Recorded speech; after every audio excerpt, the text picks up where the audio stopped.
స్వతంత్ర అభ్యర్థిగా సర్పంచ్గా బరిలో దిగబోతున్నాడు అని చెప్పేసి ఇక్కడ ఉన్నటువంటి ప్రజలైతే చెప్తా ఉన్నారు.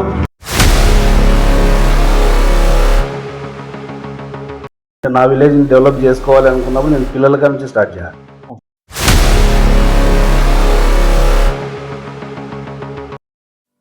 ఇంకా కొద్దిగా ఊరిని డెవలప్ చేసుకోవాలని చెప్పి నా కోరికలు ఉన్నాయి. ఆ ఊరిని ఎట్లా చేయాలంటే నేను కాన్స్టిట్యున్సీ కాదు, మా జిల్లా కాదు, స్టేట్ నా ఊరు సైడ్ చూడాలనే కోరిక నాకు ఉంది. బీఆర్ఎస్ ప్రభుత్వం మెయిన్ తప్పేం చేసిందంటే అన్ని పేద దళిత బంధు వచ్చిందో దానివల్ల ఈ రోజు వీళ్ళు ఇబ్బంది పడ్డారు. పర్సన్ కాదు, అలాంటి వాళ్ళకి ఇస్తే మనకు వాల్యూ ఉంటుందన్న.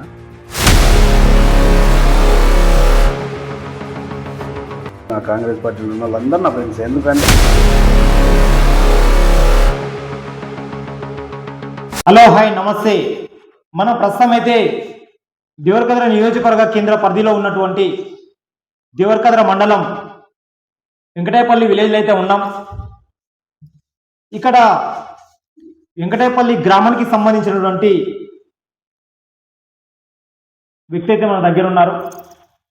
కాంగ్రెస్ పార్టీ వ్యక్తి, బీఆర్ఎస్ పార్టీ వ్యక్తి, బీజేపీ పార్టీ వ్యక్తి కాదు, స్వతంత్ర అభ్యర్థిగా ఇక్కడ ఉన్నటువంటి గ్రామ ప్రజలైతే తన పేరు ప్రస్తావన తెరమీదికి తెస్తా ఉన్నారు. తన పేరు ప్రస్తావన తెరమీదికి రావడానికి కారణం ఏంది, అసలు తను నిలబడుతున్నారా లేదా, మరి ప్రజలే ఆ విధంగా చెప్తున్నారనే కొన్ని విషయాల గురించి స్పష్టంగా అడిగి తెలుసుకుందాం. అన్న నమస్తే అన్న. యాక్చువల్గా ఈరోజు మన వెంకటేపల్లి గ్రామంలో ఈరోజు స్వతంత్ర అభ్యర్థిగా సర్పంచ్గా బరిలో దిగబోతున్నాడు అని చెప్పేసి ఇక్కడ ఉన్నటువంటి ప్రజలైతే చెప్తా ఉన్నారు. ఏమైనా వచ్చింది ఆ విషయం? వాళ్ళ మనసులో నుంచే చెప్తున్నారు. ఒకటి మేము ఇంతకు ముందు అందరం ఒక 3 years నుంచి నేను స్టార్ట్ చేసిన. యాక్చువల్లీ 3 years నుంచి నేను నా ఊరికి ఏదో చేయాలన్న ఆలోచన అంతా యువకులం అందరం ఊరు విలేజ్లో ఉన్నాయో మా ఫ్రెండ్స్ అందరం కలిసి ఒక నిర్ణయానికి వచ్చింది. ఎంతమంది వచ్చినా ఎంతమంది సర్పంచులు వచ్చినా ఊరు అయితే మారట్లేదు. మనమైతే ఒక నిర్ణయం తీసుకున్నాము. ఈ రోజు నుంచి నువ్వు స్ట్రాంగ్గా తీసుకొని నీకైతే వీలవుతుంది, మాకు ఇబ్బంది ఉంటుంది, నువ్వు ఆల్రెడీ జనాలు ఉన్నావు కాబట్టి మేము కొద్దిగా ముందరకు పోతే బాగుంటుందని చెప్పి నన్ను మా ఫ్రెండ్స్ అందరూ సూచన చేయడం జరిగింది.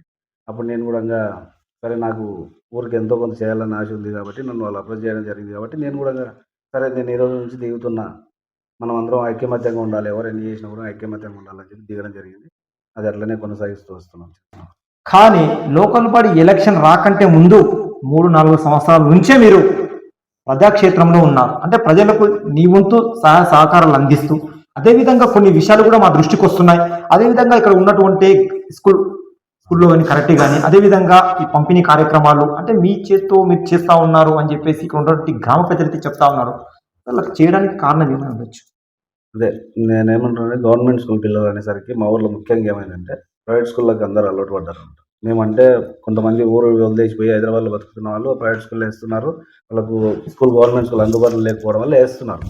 కానీ గవర్నమెంట్ స్కూల్లో వేయడం వల్ల ఏమవుతుందంటే నైపుణ్యత కలిగి ఉన్న టీచర్స్ ఉంటారు కదా, అందరూ పీజీలు చేసి బీఈడీలు చేసి వచ్చి టీచర్ జాబ్ కొట్టి ఎన్నో సంవత్సరాలు తపస్సు చేస్తే కానీ టీచర్ జాబ్ రావడం కష్టం. అలాంటిది అంత మంచి సోర్సెస్ ఉన్న స్కూళ్ళల్లో చదవకుండా ప్రైవేట్ స్కూళ్ళకి వేస్తున్నారు. ఏంటి మన ఊర్లో స్కూల్లో ఇంత మంచిగా పెట్టుకొని కూడా వాతావరణం, పిల్లలు ఎందుకు చదవలేకపోతున్నారు స్కూళ్ళల్లో అని చెప్పి ఆలోచన చేసి సరే పిల్లలకు నేను కూడా మంచి విద్యను అందించాలి, వాళ్ళు దృఢంగా ఉండాలి అంటే ఏదో స్పోర్ట్స్ మినిమం ధ్యాస మళ్లించాలి అని చెప్పి స్పోర్ట్స్ కిట్లు ఇవ్వడం స్టార్ట్ చేసిన తర్వాత ఏదన్నా ప్రోగ్రామ్ ఉందంటే వాళ్ళకి ఆట వసతులు, జన్మదిన టైంలో ఆట వసతులు అయితే ఆట వసతులు నన్ను అడిగేటోళ్ళు టీచర్స్ పంపించేవాడిని. తర్వాత ఏమైందంటే మా చిన్న సర్పంచ్ ఉండేది ఊళ్ళో విలేజ్లో, ఆయన సర్పంచ్ ఉన్నప్పుడు సరే నేనే చేయాలి కదా, ఆయన చేస్తాడా చేయడం తర్వాత విషయం అయితే నేను ఒక కుటుంబ వ్యక్తిగా చేయాలిగా అని చెప్పి ఇంకా కొంచెం ఎక్కువ ప్రోత్సాహం అందించిన పిల్లలకి. ఆ తరుణంలో ఏమైందంటే కొంత యువకులు కూడా అందరూ ఉండేవంటే నాకు ఇట్లా ఇట్లా నాకు ఒక్కొక్క చెప్పడం పోతే చేసుకుంటూ పోతున్నాం. స్కూల్లో హెచ్ఎం అందరూ వాళ్ళు సహకారం కూడా చాలా ఉంది. చేస్తుంటే పిల్లలు కూడా అట్లనే స్కూల్కి మంచి వెళ్ళి వాళ్ళు చదువుకోవడం అవి బాగున్నాయి. కాబట్టి నాకు ఇంకా కొంచెం బూస్ట్ ఇచ్చినట్టు అయింది. వాళ్ళు చదువుతుంటే నాకు ఇంకా మంచి హ్యాపీ అనిపించింది. ఇంకా ఏదైనా చేయాలి ఇలాగని చెప్పేసి కరాటే క్లాసు ఒకటి స్టార్ట్ చేయడం జరిగింది. పిల్లలకు చేసిన 45 మంది 53 మందికి ఏం చేసిన ఫస్ట్ 53 మంది, తర్వాత ఒక 100 మంది అయ్యాను.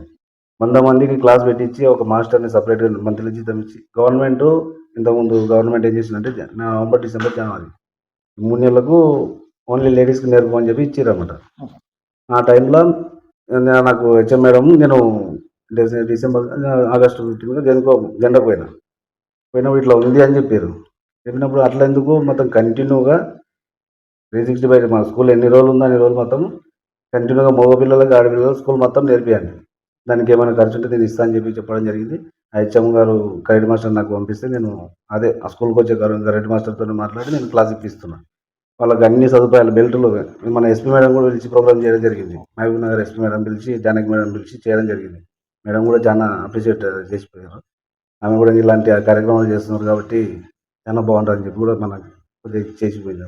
ఇంకా నాకు ఇంకా కొంచెం ఇది వచ్చింది, నా ఊరికి ఇంత చేసినందుకు నాకు కొద్దిగా గుర్తింపు ఉంది కదా అని చెప్పేసి ఇంకా నా వంతు ఇంకేం కావాలని చేస్తా అని చెప్పి మాట్లాడడం జరిగింది స్కూల్లో.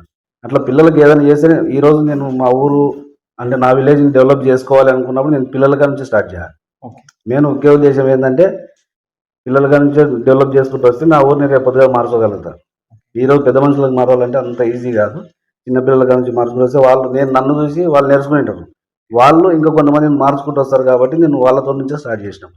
ఈ గ్రామంలో ఈరోజు స్వతంత్ర అభ్యర్థిగా ఈరోజు మీ పేరు ప్రస్తావన వస్తూ ఉంది. అంటే ఈ పేరు ప్రస్తావన రావడానికి అంటే ఇలాంటి సేవా కార్యక్రమాలు చేయడం ద్వారా లేదంటే ఏ విషయం అయి ఉండొచ్చు?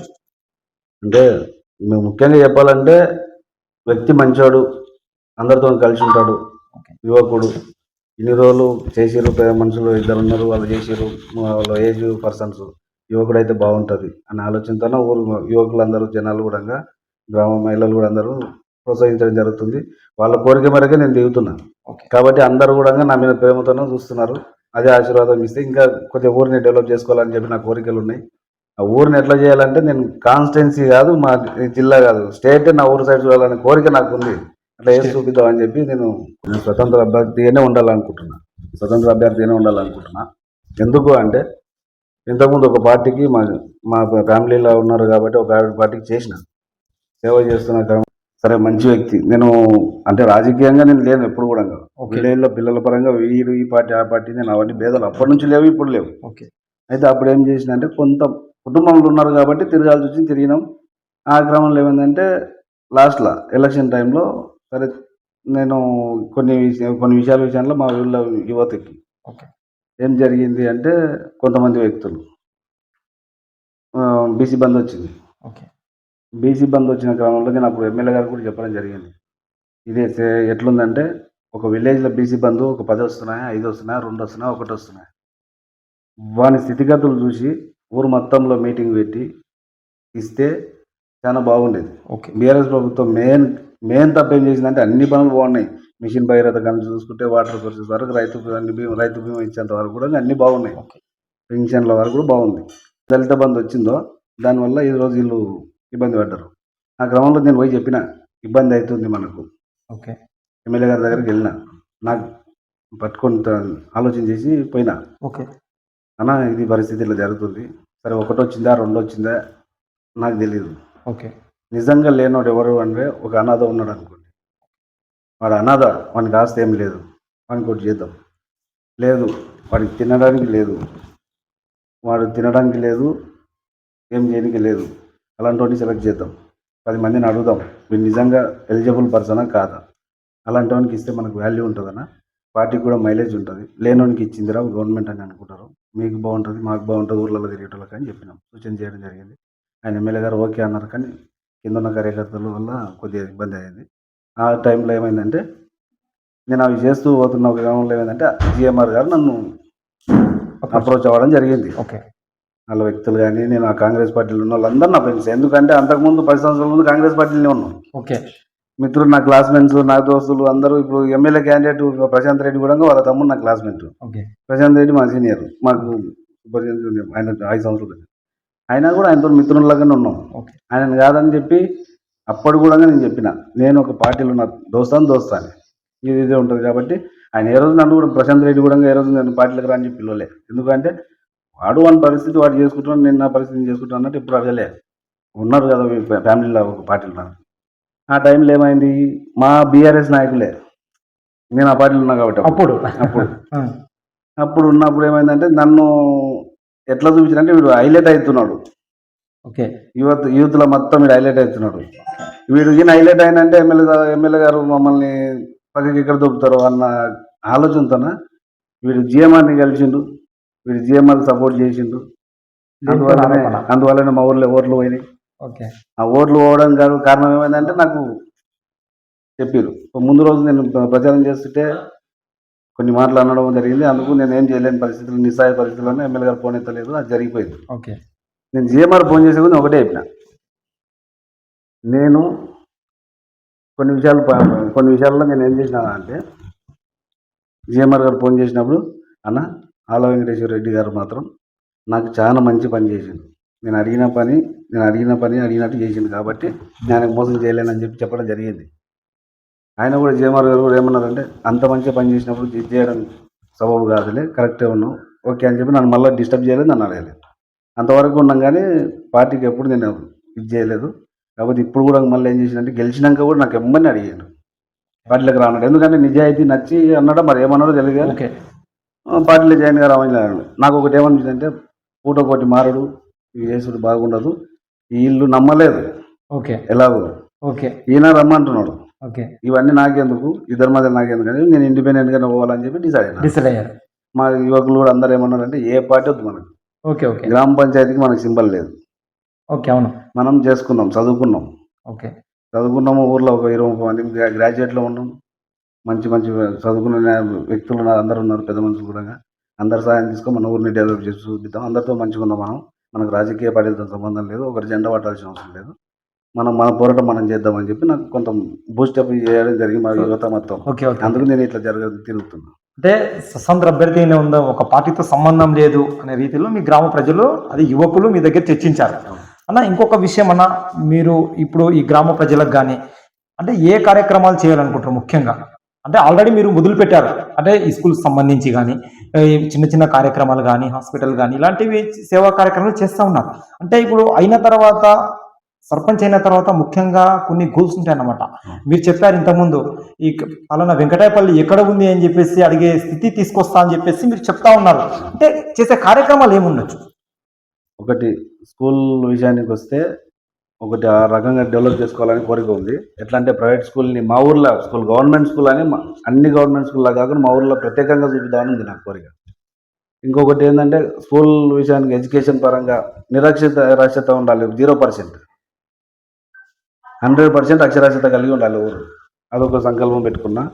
ఇంకొకటి ఏంటి అంటే, ఆంధ్రాలో నేను ఈ మధ్యనే ఆంధ్రాలో తిరుగుతున్నా, కొన్ని కాంట్రాక్ట్లు అక్కడ చేస్తూ ఎల్ఎన్టీలో చేస్తాను నేను. కొన్ని అటు తిరుగుతుంటే నిజంగా చెప్పాలంటే ఆంధ్ర నాయకులకు ఉన్నంత ముందు చూపు మనతో లేదు. ఓకే. ఎందుకు అంటున్న ఈ మాట అంటే, భూమి లేదు, ఓకే, ఆ భూమి లేని వ్యక్తికి ఈ చెట్లన్నీ లీజ్కి ఇస్తారంట. ఓకే, ప్రతి సంవత్సరం ఒకరికి టెండరింగ్ టైప్ పెట్టి, అంటే యాక్షన్ పెట్టి ఆక్షన్లో ఇస్తారంట. అది చేసుకొని ఉపాధి కలుగుతుందని చెప్పి ఆ ఊర్లో చాలా మంది నేను అడిగినా, ఏం చేస్తారు ఎట్లంటే, దీనివల్ల మాకు చాలా ఉపయోగం జరుగుతుంది అని అన్నారు. అది నాకు థాట్ వచ్చింది. ఓకే, ఓకే, నా ఊరు శివారి నుంచి నా ఊరు మొత్తం మాకు చెట్లు పెట్టి, ఈ 5 ఏళ్ళు కాదు 10 ఏళ్ళు అవి పెరిగేంత వరకు తీసుకొని పెట్టి నా ఊరికి కొంతమందికి ఉపాధి కలిగి అది కూడా వస్తుంది అని చెప్పి ఆలోచనతో ఉన్నా. ఇంకొకటి ఏంటంటే, రోడ్లు కానీ డ్రైనేజ్ సిస్టమ్ కానీ, మా ఊర్లో డ్రైనేజ్ సిస్టమ్ బాగాలేదు. ఆ డ్రైనేజ్ సిస్టమ్ మంచిగా వేసుకొని ఈ సీసీ రోడ్లు కానీ ఇల్లు మొత్తం ఊరంతా గ్రీనరీగా కనిపించాలి, క్లీన్ అండ్ గ్రీన్. ఓకే, అది చూపించాలి. చదువుకున్న వాళ్ళం కాబట్టి ఎట్లా చేయాలని చెప్పి కొంతమందితో, సరే అన్ని సర్పంచ్ చేయలేకపోవచ్చు, అడుక్కోవచ్చు, ఫ్రెండ్స్ ఉన్నాం, ఫ్రెండ్స్తో పాటు అందరితో పోతాం. ఇంతకుముందు కార్యక్రమాలు కొన్ని చేయాలనుకుంటే కూడా కొంతమంది పెద్దోళ్ళ సాయం కావాల్సి వస్తుంది. అందరిని అడుగుతా పోయేదాం, సర్పంచ్ నేను పార్టీ వ్యక్తిని కాదు కదా, అన్ని పార్టీలో దొరికిపోతాం. ఊరు సర్పంచ్ 10 మందిని వేసుకుంటూ పోతే అడుగుతూ చేస్తా. సర్పంచ్ తలుచుకుంటే ఏమైనా చేయగలడు, ఊరికి వాడు నిరుపేదైనా సరే ఏమైనా చేయగలడు. కాబట్టి చేసే ఓపిక కావాలి. ఆ ఓపిక తెచ్చుకొని నా ఊరిని ఇట్లా చూపించాలని చెప్పి నేను ఈరోజు ఈ నిర్ణయం తీసుకున్నాను. నేనే చేయాలి, చేసి చూపించాలని. అవ్వాలనే ఉద్దేశం కూడా లేదు. ఎందుకు అంటే, ఒక పార్టీలోకి పోతే ఆ పార్టీ నాయకుడు చెప్పిందే వినాల్సి వస్తుంది. మేము ఒకటి ఏం నిర్ణయించుకుంటున్నామంటే నేను అనుకున్నది ఏంటంటే, ఇప్పుడు గెలిచిన తర్వాత ఒక పార్టీలోకి పోయింది అనుకోండి, ఇప్పుడు ఆ నాయకుడు ఏం చెప్తా అంటే, మన పార్టీలకే చెయ్యి, మన పార్టీ ఈరోజు మీటింగ్ ఉంది 10 మందిని వేసుకొని రా అని చెప్తాడు అంతే. దానివల్ల 10 మందిని వేసుకోవడం వల్ల నాకు వచ్చేది ఏమి ఉండదు. అట్లా అని 10 మందికి నా ఎంబడి తిరిగిన వాళ్ళకి 10 మందికే నేను చేసుకుంటూ పోతే మిగతా వాళ్ళందరూ ఇబ్బంది పడాల్సి వస్తుంది. కాబట్టి నేనేమనుకుంటున్నా అంటే, నేనే కాదు, ఎక్కడున్న సర్పంచ్ అయినా సరే, ఏ లీడర్ అయినా సరే, ఒక ఊరికి ఒక లబ్ధి చేయాలి అనుకున్నప్పుడు అందరికీ చేయలేము, 100% చేయలేము. కాబట్టి ఎంతో కొంత వస్తుంది. కాబట్టి ఒక 5 మందికో 10 మందికో విడతల వారికి ఉంటాయి. కాబట్టి ఫస్ట్ కేటగిరీలో ఎవరున్నారని చెప్పి సెలెక్ట్ చేయాలంటే గ్రామ సభ పెట్టాలి.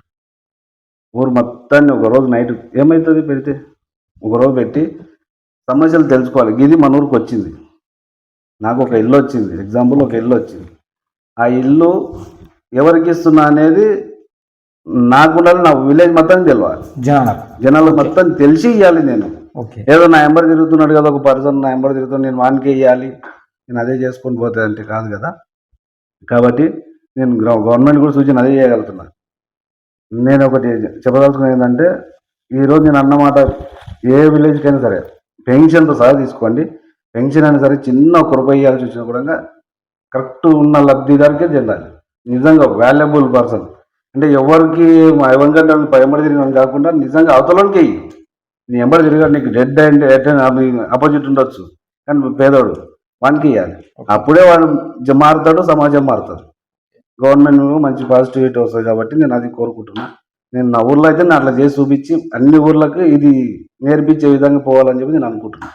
ఇది స్వతంత్ర అభ్యర్థి అయినటువంటి వెంకటాయపల్లి యువ నాయకుడు రామాంజనేయులు అయితే కరాఖండిగా అయితే చెప్తా ఉన్నాడు. కంపల్సరిగా లోకల్ బడి ఎలక్షన్లో కంపల్సరిగా బరిలో ఉండి నా గ్రామ ప్రజల తీర్పు మేరకి నేను పనిచేస్తా. అదేవిధంగా నా ఎన్నుకోనో ఎవరెనుకోనో తిరిగితే వచ్చేటి కాదు, కంపల్సరిగా ప్రజల్లో కూడా కూర్చోబెట్టి ఎవరికి ఈ పథకం రావాలి, ఎవరు బీద వాళ్ళు ఉన్నారు, ఎవరికి వస్తే బాగుంటుంది అనే విషయం చర్చించాలి ఫస్ట్ ఆఫ్ ఆల్. అదేవిధంగా చాలా మార్పు చెందాలని చెప్పేసి అన్నగారైతే మన దగ్గర చెప్తా ఉన్నాడు. అదేవిధంగా ఈరోజు చూసుకున్నట్టయితే ప్రతి పార్టీ నన్ను సంప్రదింపులు జరుగుతుంది. బట్ నా గ్రామ ప్రజలు చెప్పిర్రు కంపల్సరీ నీ స్వతంత్ర అభ్యర్థిగానే ఉండాలని చెప్పేసి, నా గ్రామ ప్రజల తీర్పు మేరకే నేను కట్టుబడి ఉంటా అని చెప్పేసి కూడా ఈరోజు మన అన్నగారు చెప్పడం జరిగింది. సంతోష్.